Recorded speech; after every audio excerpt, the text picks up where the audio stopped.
नमस्कार, एस्ट्रो तक में आप सबका बहुत बहुत स्वागत है। मैं हूं प्रवीण मिश्र। कई बार हमारे दर्शकों ने सवाल पूछा कि उनके परिवार में सुख शांति नहीं रहती है, क्या उपाय करें। कई बार ये सवाल पूछा। देखिए, जीवन जीना भी एक कला है। शांति से जीवन जीना बहुत बड़ी कला है। आपके घर में शांति भी रहे, सुख भी रहे और आपको पैसे की कमी भी ना हो, घर परिवार का सब काम चलता रहे, इसके लिए क्या करना चाहिए। देखिए, पहली चीज़ जो है, जो हमें ध्यान रखनी है, वो है अपना स्वभाव हमेशा सकारात्मक रखें। अगर आप सुख शांति चाहते हैं तो पहला ये नियम बना लें, अपनी सोच को हमेशा पॉजिटिव रखना है। नेगेटिव ना सोचना है और ना नेगेटिव सोचने वाले लोगों के पास ज़्यादा संपर्क रखना है। जैसे आपके मित्र होंगे वैसे आप बन जाएंगे, तो नेगेटिव बात करने वाले लोगों से मित्रता ना रखें। अच्छी सोच, पॉजिटिव बात करने वाले लोगों से दोस्ती रखें। तो पहला काम तो ये करना है। दूसरा, जो हम आपको उपाय बता रहे हैं ये उपाय करिएगा, और जो ध्यान में रखने वाली बातें बता रहे हैं उनका ध्यान रखिएगा। अवश्य आपके जीवन में सुख शांति बढ़ती चली जाएगी। देखिए, जिसे भी सुख शांति चाहिए उसे प्रतिदिन भगवान शिव का पूजन करना चाहिए। प्रतिदिन कैसे पूजन करना चाहिए जिसमें ज़्यादा धन भी खर्च ना हो, हम पूजा पाठ भी कर लें, क्योंकि सबके अलग अलग खर्चे हैं। तो हम आपको ऐसा उपाय बताते हैं जिसमें कोई ज़्यादा धन खर्च नहीं होना है। क्या करना है आपको, गंगा जल ला करके रख लीजिए, या आप गंगा के आसपास रहते हैं वहाँ से गंगा जल भर कर ले आइए। आजकल बाज़ारों में भी मिलता है, तो ले आइए। और प्रतिदिन थोड़ा सा गंगा जल में मिलाकर आपके घर के पास जहाँ शिव मंदिर हो वहाँ जाकर शिव जी को चढ़ाइए। बड़े आराम से चढ़ाइए। इसके बाद भोलेनाथ को तिलक लगाएं। मंदिरों में चंदन रखा रहता है, उसको घिस कर वहीं लगा दीजिए। नहीं है तो अपने घर से लेके जाएं। एक डिब्बी में चावल जरूर घर से लेके जाएं, जिसे हम अक्षत कहते हैं। उसको गंगा जल मिले हुए जल से गीला करें। अक्षत हाथ में लेकर भगवान शिव को, भगवान गणेश को, भगवान कार्तिकेय को, माँ पार्वती को, नंदी जी को, सभी को अक्षत अर्पित कर दें। जब कभी बेलपत्र मिल जाए तो बेलपत्र भी अवश्य चढ़ाएं। नहीं मिलता तो कोई बात नहीं, हर सीजन में नहीं मिलता। कोशिश करें कि अपने घर में एक गमले में बेलपत्र लगा लीजिए, तो बेलपत्र भी आपको आसानी से मिलने लगेगा। तो भगवान शिव को प्रतिदिन गंगा जल मिले हुए जल से स्नान कराना है, अभिषेक करना है, चंदन लगाना है, अक्षत अर्पित करना है। जब बेलपत्र मिल जाए बेलपत्र चढ़ाना है, और रुद्राक्ष की माला से 108 बार ओम नमः शिवाय, ओम नमः शिवाय इसका जाप करेंगे, वहीं शिवालय में बैठकर। आप देखेंगे आपके मन में शांति का भाव इतना करने से ही बढ़ने लगेगा। इसके बाद शिव जी की आरती कर लें, और फिर जो भी जीवन की परेशानियां हैं उनको दूर करने की प्रार्थना करें, और अपने घर चले आएं। अपने दैनिक कार्य आप कर लें। तो इस तरीके से शिव जी की पूजा करनी है। इसके साथ ही अपनी दिनचर्या ऐसी रखें कि आपकी सुबह उठने की आदत हो। सुबह उठिए, स्नान करिए, और भगवान सूर्य को सबसे पहले जल दे दें। सबसे पहले शिव पूजन तो करना है आपको। शिव मंदिर जाके वहाँ भी जल दे सकते हैं, शिव मंदिर जाकर के भी, या आपके घर के आसपास से व्यवस्था हो, पूर्व दिशा दिखती हो तो घर में भी जल दे सकते हैं। तांबे के लोटे में जल भरें और सबसे पहले भगवान सूर्य को अर्घ दें, फिर शिवालय जाकर पूजा करें।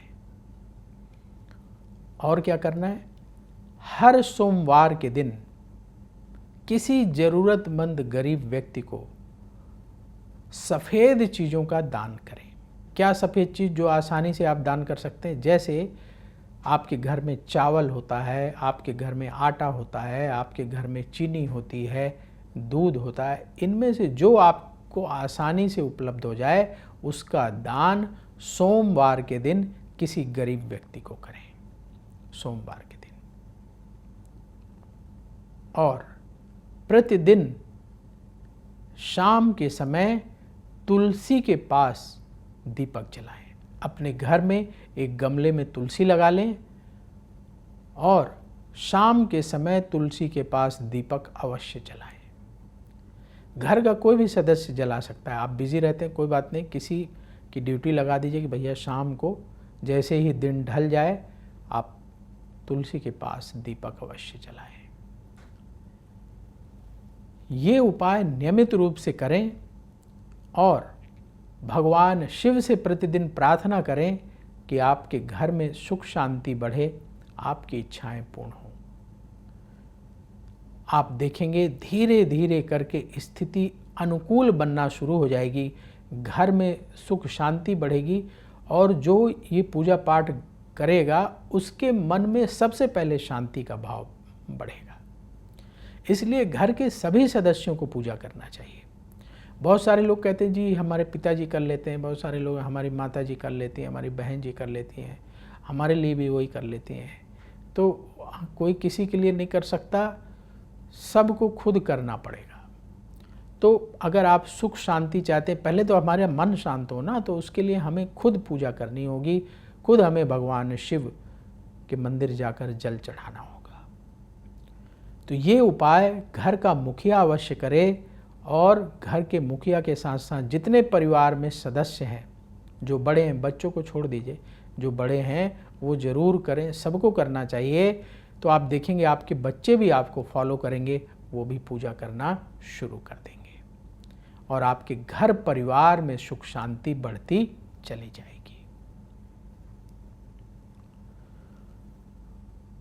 ध्यान क्या रखना है आपको, जब आप ये उपाय कर रहे हैं तो कुछ बातें विशेष रूप से ध्यान रखना चाहिए।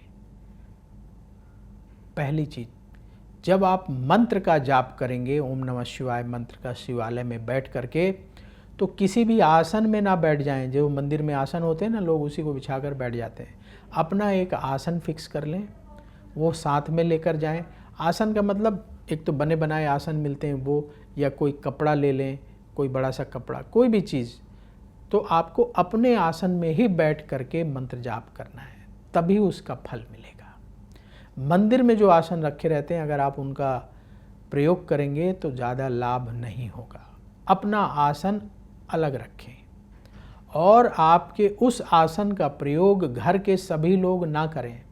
ऐसा नहीं कि पूरे घर वालों के लिए एक आसन हो गया, सब उसी में बैठ के पूजा कर रहे हैं, उतना लाभ नहीं होगा। अपना आसन अलग रखें। जो लोग भी मंत्र जाप करें, अपना अपना आसन अलग रखें और ध्यान रखें उस आसन में कोई ना बैठे, आप स्वयं बैठिए। आपकी जब पूजा हो जाए, मंत्र जाप हो जाए, तो उस आसन को उठाकर फोल्ड करके अपना अलग रख दें। जब आसन गंदा हो जाए उसे धो लीजिए। तो हमें अपने आसन का प्रयोग करना है। दूसरा, खान पान अपना ठीक रखना है। मांस मदिरा का सेवन बिल्कुल नहीं करना है, नहीं तो उतने अच्छे रिजल्ट आपको प्राप्त नहीं होंगे। तीसरा, अपने घर को हमेशा साफ रखना है।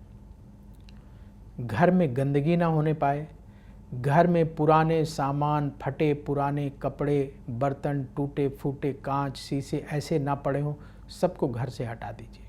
घर को बिल्कुल साफ सुथरा रखें। घर में किसी भी तरह की बदबू ना आए, इसका ध्यान रखें। सुगंधित धूप आप अपने घर में जलाइए अगर कोई भी बदबू महसूस कर रहे हैं, और तुरंत सफाई करिए। और घर परिवार में कलह ना होने पाए, इसका पहले से ध्यान रखना है सभी को, जितने घर के लोग हैं, कि हमारी वजह से कोई लड़ाई ना होने पाए। थोड़ा फ्लेक्सिबल रहिए। जब भी लड़ाई की बात शुरू हो, पहले ही जो है आप उसको हल करने की कोशिश करिए। अपनी तरफ से शांत हो जाइए। दूसरों को शांत कराने से पहले खुद शांत होना है। और लड़ाई झगड़ा घर में ना होने पाए, कलह कलेश ना बढ़ने पाए, इसका ध्यान रखें। और ये जो आपको उपाय बताया, ये उपाय करें, अवश्य आपके घर में सुख शांति बढ़ती चली जाएगी। तो अब वक्त हो चला है आपसे विदा लेने का। देखते रहिए एस्ट्रो तक। कमेंट बॉक्स में ज़रूर बताएं और आप किस विषय पर उपाय चाहते हैं, हम उस विषय पर उपाय लाने की अवश्य कोशिश करेंगे। इसके साथ ही कमेंट बॉक्स में जय श्री राधे जरूर लिखें। राधा रानी की कृपा से तुरंत आपको पॉजिटिविटी की प्राप्ति होगी। बोलिए जय श्री राधे।